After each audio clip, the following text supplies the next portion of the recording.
آج کل ہمارا المیہ یہ ہے کہ ہم جمعے کے دن یا ویسے بھی مسجد میں بہت کم نظر آتے ہیں۔ یہ ہمارا بہت بڑا المیہ ہے، اور جمعے کے دن تو ہم ایسے وقت میں نماز پڑھنے کے لیے آئیں گے کہ جب ہمارا خطیب صاحب عربی خطبہ پڑھنے کے لیے کھڑے ہو جائیں گے۔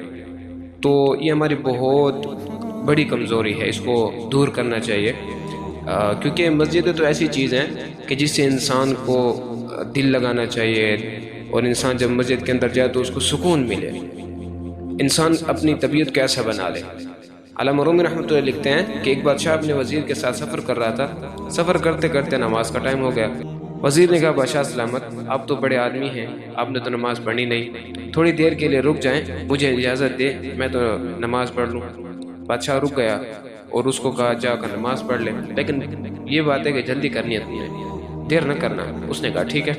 اندر گیا، نماز پڑھی تو مسجد میں سکون آ گیا، ذکر کرنے بیٹھ گیا، کیونکہ حدیث پاک میں آتا ہے نا، المؤمن فی المسجد کالسمک فی الماء، یعنی جناب نبی کریم صلی اللہ علیہ وسلم نے فرمایا، ایمان والا آدمی جب مسجد میں آتا ہے نا تو اس کا دل ایسے خوش ہوتا ہے جیسے مچھلی پانی میں۔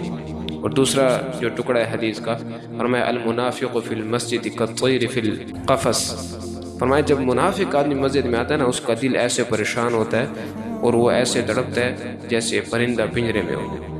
تو اب ہم میں سے ہر ایک اپنے اپنے دل میں دیکھ کر اپنے ایمان کا فیصلہ کر سکتا ہے کہ مجھے مسجد میں آ کر خوشی ہوتی ہے یا بے چینی ہوتی ہے۔ بہرحال وہ اللہ کا بندہ مسجد میں ذکر کرنے بیٹھ گیا، مسجد میں سکون آ گیا۔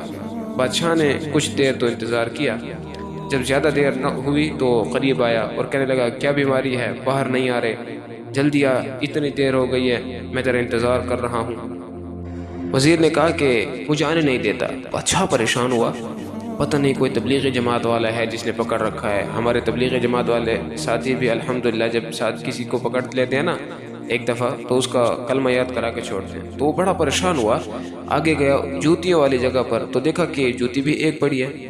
بادشاہ نے کہا کہ تو کہتا ہے کہ مجھے آنے نہیں دیتا، اندر تو کوئی ہے نہیں۔